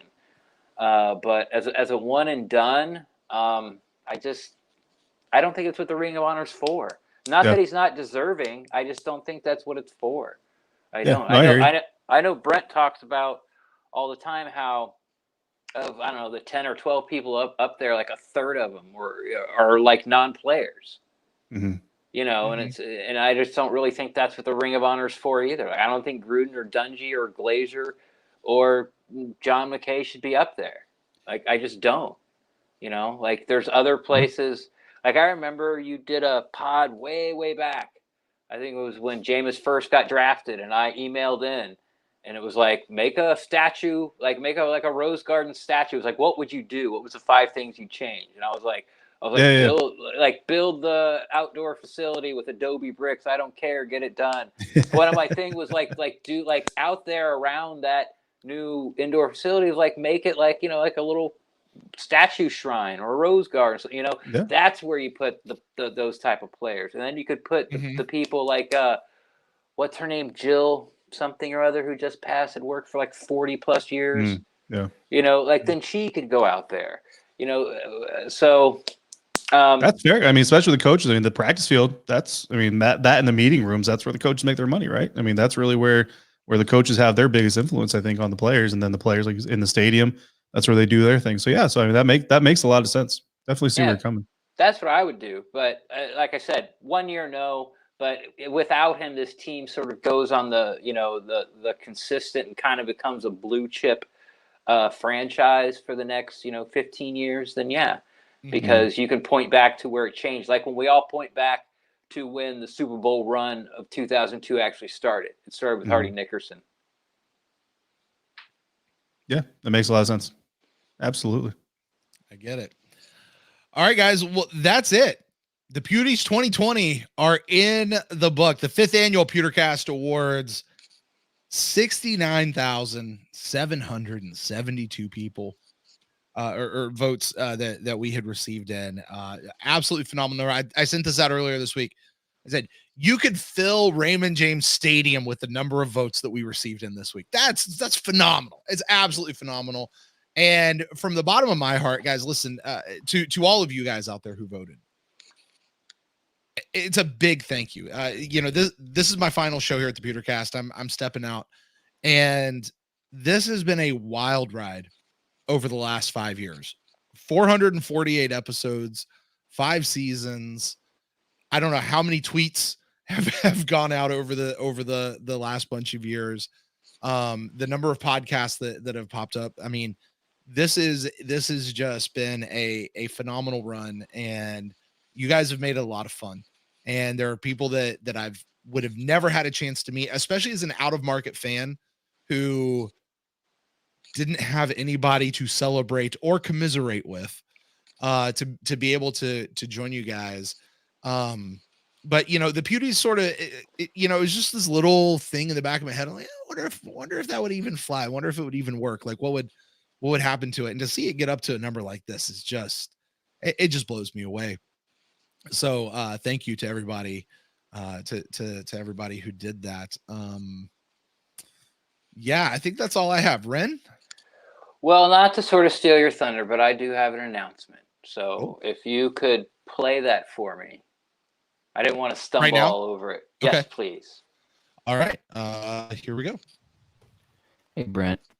Ren here. How do you describe Brent Allen and put into words what he's meant to you as a friend and as a content creator to all of Bucs World? I had this great idea. Instead of me pontificating on for a minute or two, maybe 5, I would reach out to some of our fans, some of Credential Media members, and you know, most importantly, people that are in our genre, fringe media and content creators. So here's what they had to say about you, and we're going to start off with the big boys. Going to come out hot. Here are the guys from Pewter Report, and we're going to start off with the Grizz. Brent, congratulations on an amazing run with the PewterCast. I know you're going to be missed by fans. You're going to be missed by listeners, and it just won't be the same without you. I know it's always bittersweet in moments like these, but hey, at least the Bucs could send you out on a Super Bowl victory. So once again, man, congratulations on a great, great run, and best of luck with the next chapter. Hey, Brent, this is Cook from PewterReport.com. Just wanted to say, man, it's been one heck of a run. You did a terrific job, and I don't know that there would be a Pewter Report podcast without you and all of your help, from driving all the way down to setting up our equipment and tweaking things. You were just instrumental in what we do. Yeah. You're just a good guy, man, or a real fan, and you're so talented at what you do. But I'm glad that you're going to be able to take the opportunity to spend more time with the kids, because at the end of the day, that's what really matters, my friend. Again, thanks for everything you've done for PewterReport.com. Look forward to hanging out with you when you come to Tampa. Make sure to hit me up, man, and we'll go have a beverage and some food, because you're like me. You like food, clearly. Anyway, man, really appreciate you. Love you. Love everything you've done. Thanks for all your help with PewterReport.com. You're the man, Brent. Hey, Brent, this is Scott Reynolds from PewterReport.com. Just wanted to wish you happy trails and a fond farewell. Appreciate you being such a great ally and friend to Pewter Report and myself over the years. Really enjoyed your work. You and Ren did a great job covering the Buccaneers together on the PewterCast. Love the Pewter Cast Awards, the Pewties. Look forward to those each year, even though I'm not nearly as popular as the likes of Art Cook and Trevor Sikkema, and I guess now John Ledyard probably. But maybe one of these days I'll win one once I'm dead in a posthumous fashion. But certainly wanted to wish you well in your future endeavors. Your voice will be missed. You did a great job covering the Bucs and really kind of helping to blaze some trails in the Bucs podcasting world. So farewell, my friend. Take care. Scott Reynolds, the Susan Lucci or James Wilder would be a better fit of the Pewties. It's coming, Scott. Just keep plugging away. These next two people are no stranger to the airwaves if you've been a longtime Bucs fan. First, we got Jay Retcher from WDAE, and then, of course, the Godfather. Old school, Garrick Fournier. Let's give a listen. Hey, Brent, Jay Retcher here from 95.3 WDAE. Really sad to hear that you're leaving, but even more upset that you're not taking Ren with you. Please reconsider. Best of luck in all your future endeavors, my friend. See you down the road. Brent, this is old school. I just wanted to leave a nice message telling you congratulations on what you built with the PewterCast. At the time you came in, we weren't quite as crowded an ecosystem, and you really did forge your own direction in a lot of areas, not just with style and personality and all the things you expect from a podcast provider, but also with the Pewties, which has lived on and will continue to live on, and really was an incredibly creative thought that has legs all of its own. I wish you well in your retirement, and look forward to seeing the next chapter in what you do, and look forward to what your partner Ren does with the PewterCast. Thank you, gentlemen. Now, the PewterCast wouldn't be anything without its fans. So I reached out to the biggest super fans the Bucs have. The first one was the PewterCast's first international caller, Javier from Panama City, Panama. Yeah, Javi. And the man whose fame is growing by the minute.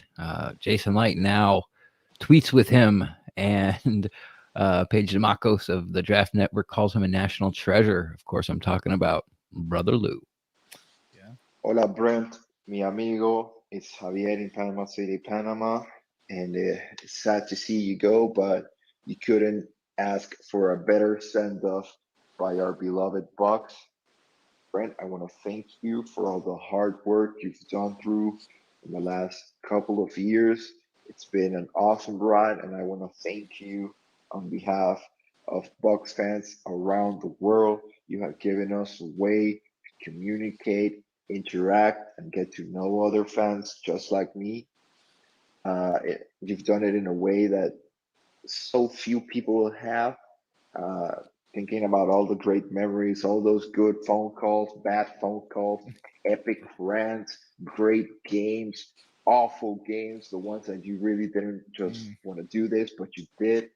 So I'm thankful for that. And I hope I get to see you again in the future. And until we do, stay safe. And as always, go Bucs, baby. Go Bucs. To my brother, Brent. Oh, my brother. Cast won't be the same without you, brother. The voice of reason is leaving us. We're leaving the mad scientist docs at the helm. Who will keep him in check, brother? Who's gonna give him direction, brother? I don't know, my man. I don't know. But look, man. Look, I don't want to find out, like in 6 months, that we're gonna be tuning into something called the Leopard Cast in Duval. No, and not you happening. and my brother on there. Promise you that's not happening. I'm only messing with you, bro. I know you do what you got to do, man. Priorities came to the table, brother, and you're stepping up, man. So I just wanted to say, look, man, we love you, brother. You're gonna be sorely missed.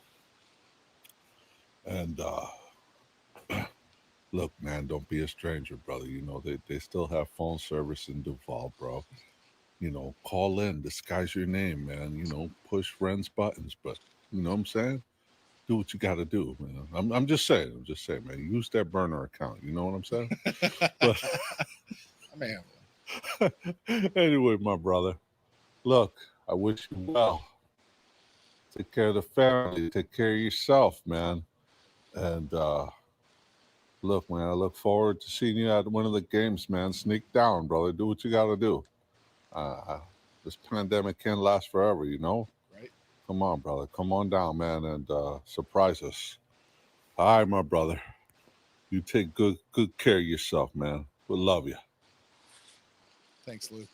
A big thank you to Lou and Javier for getting those voicemails to me. Now we turn to our peers, Brent. If all of Bucs Nation is our family, these guys would be our nuclear family. So I reached out to a bunch of them. All of them, of course, were very excited and more than gracious with their time and sending in their takes. And why not start out with the two-time winner of Bucs content? I think when they won it was podcast of the year.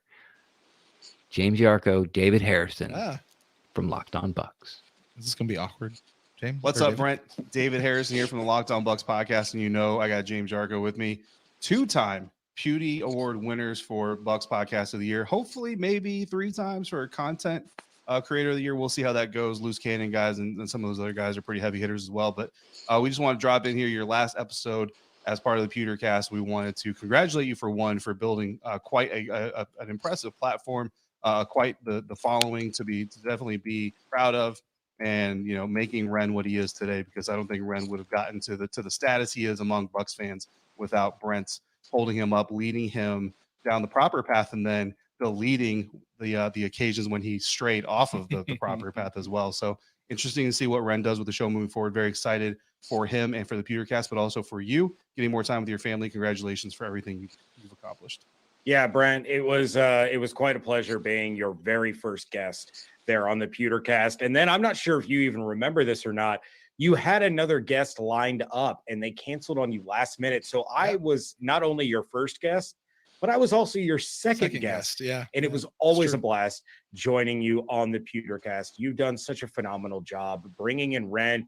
You guys have a great dynamic. It's been such a fun show to listen to over the years. It really is. It's a turning of the page, but at the same time, it's very somber because Bucs fans are going to miss listening to you, listening to your emotion, your passion for the team. Wish you nothing but the best, brother. It's been one heck of a ride. You've done such a great job. You've left the show in good hands there with Ren, even though you can no longer control what Bucs fans hear him say, but I'm sure it'll be entertaining nonetheless. Brent, congratulations, my brother. Thank you so much for all of the hard work that you put in. And as you always say, Go Bucs. I'd like to call your attention to the live stream where now I am giving both James and David the stink eye. Moving on. These next three content creators need no introduction. We have Michael Plus from Real Bucs Talk. We have Evan Winter from Sportsbook Nation and Stank Bastard from Loose Cannons Podcast. Hey, Brent, it's Michael Plus from Real Bucs Talk. Just wanted to say congratulations on all your success with the PewterCast and wish you nothing but the best in your future endeavors. I know you're going to succeed and do great things, and you already have. So just wanted to say thank you as well. You're a big inspiration to all the Bucs media and the podcasting world. You're inspiration to us here at Real Bucs Talk. So again, just thank you and congratulations once again. What's up, Brent? It's Evan, your favorite redhead, man. Sucks you're leaving the PewterCast, but I absolutely cannot wait to see what the future holds for you. Whatever you do, I know you're going to absolutely kill it. We all know that you had to get away from Ren. Completely understandable. I mean, he'll age you, worse than dog years. Just kidding. But in all seriousness, man, Hudson says hi and goodbye at the same time, if you didn't just hear that. But in all seriousness, man, it's been excellent getting to know you. Obviously, we'll still keep in touch and everything like that, but can't wait to see what the future holds from here on out for you, man. And obviously, I'll be there to help you out with whatever you need. Hudson says hi again, and he agrees. Take it easy, man, and we'll definitely talk soon. Brent Allen, it's your boy, Stank Bastard. Had to call in, give you my love. We're going to miss you, brother. PewterCast is definitely not going to be the same without you, but Ren's going to hold this shit down. I'm sure we will see lots of you on Twitter and in the Trek world. So keep doing your thing, baby. Love you. Peace. I just want everyone to know that when Evan sent that voice recording through email, there's only 2 words attached to it. Send help. Sorry. Oh, send help. Now we're down to our final 3. The first one is from the boys across the pond who showed up during the playoffs smoking cigars and drinking scotch as the PewterCast went live as it hit 000 in the fourth quarter. UK Bucs.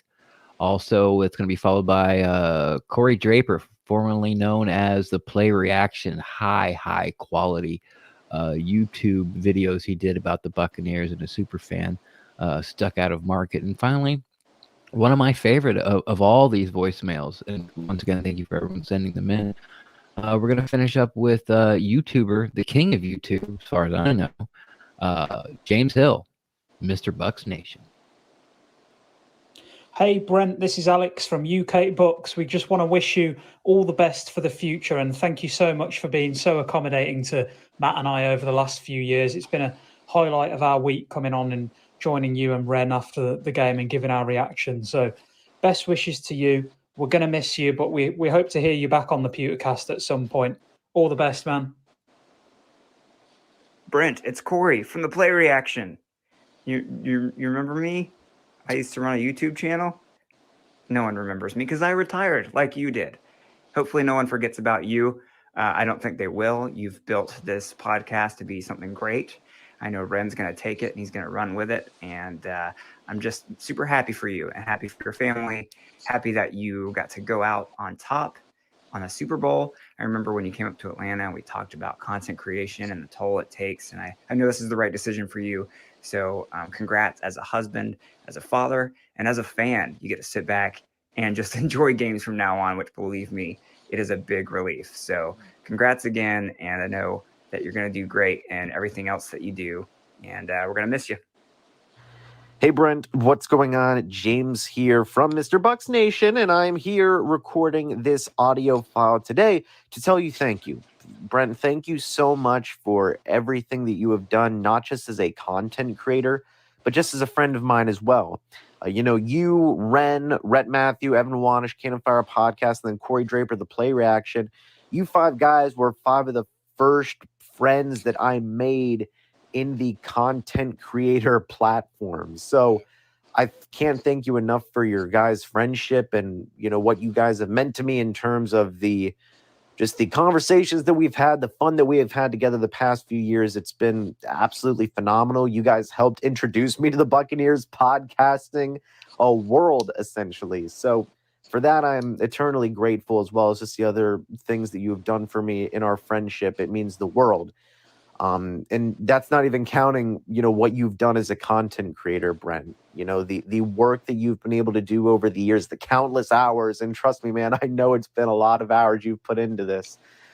Stretching the boundaries with innovative content and standing up for Buccaneers content creators and really pushing the envelope as to how much access and how much a Buccaneers content creator can do.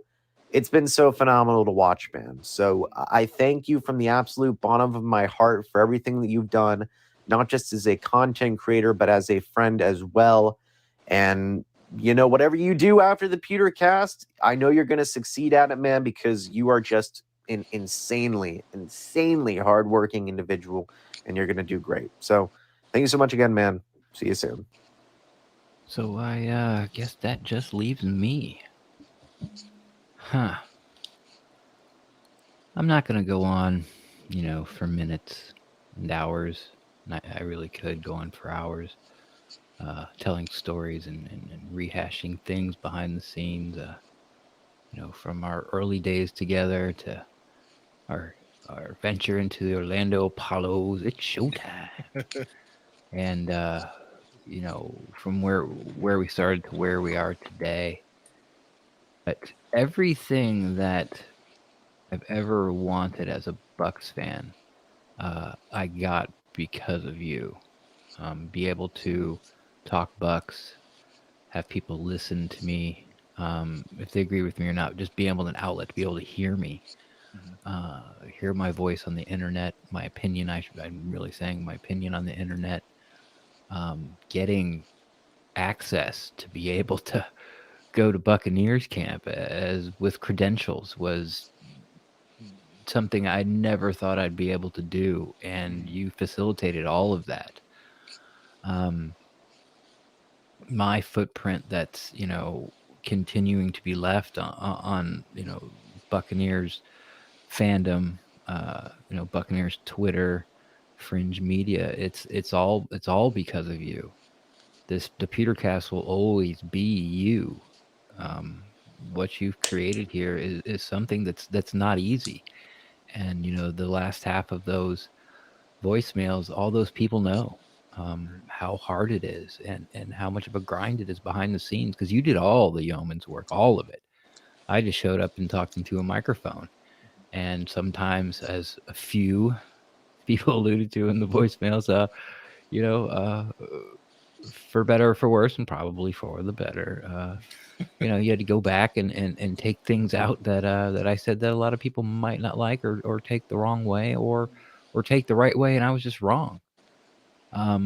So I owe everything that I am as far as Ren, Dax, and Buccaneers sphere to you, and making my my dreams come true as a Buccaneers fan with the access that you got for us and granted us. And just in year three of a podcast that had no social media footprint at all, zero, none. And 3 seasons later, like, there we are, like, in the media room with everybody, Almond Stroud, Jenna, Joe Bucks fan, Peter Report, 620, Fred Goodall from AP, everybody. And I know I'm probably leaving a few out, but everybody's there. Yeah. So it's something I can't really, I can never thank you enough. I can never tell you how much it meant to me. I can never show you how much it meant to me. And I guess I'll just finish with this 4-year ride, I've made a lifelong friend. Someone whose views on subjects are completely polar opposite to mine. Mm-hmm. But at the end of the day, I know that you always have good intentions, and that no matter what I think on a certain subject, that you will always be there for me in the end, and I will always be there for you. So Many thanks. I can never. I don't. That's it. Like I don't know. Like I can't express it more into words than that. That as far as Buccaneer fandom, I owe you absolutely everything. Wow. I don't know what I'm supposed to say after that, Ren. Say your goodbyes. Yeah. Thank you. No, truly. First of all, to everybody, to Grizz, Cook, Scott, Jay, Old School, Javier, Big Lou, James and David, plus Evan, Stank, the guys over at UK Bucs, Corey, James, and then Ren yourself. Guys, thank you for doing that. That's completely unexpected and very long-winded. And anybody who knows me knows I'm a words guy, and that's the kind of thing that feeds me and stirs in my soul. So thank you for that. I did not know that that's what that was or what you were doing, how that was gonna. What I saw 20 minutes and I went, well, what was that? But to everybody, and David, if you'll excuse me for just a moment. I mean, Ren, all I knew 4 years ago was like, hey, I like talking to this guy. He seems to have good chemistry and he knows what he seems to know what he's talking about. And he can take a part of the show to let me free up to do something else. And man, you're right. I think it's almost obligatory that somebody says something like this when they're in a spot like I am, but I truly mean this. Moving forward, I'm the biggest fan of the PewterCast going forward. I think you're going to do fantastic.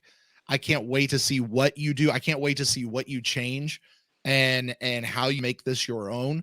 And yes, I'm there for anything that you need, along the way. And lifelong friend. Ren, one of the things that always happens is we spend all this time together through the season, and then we do this downshift in the off season. And like, by the time I get back to talking with you, I'm like, I've kind of missed you.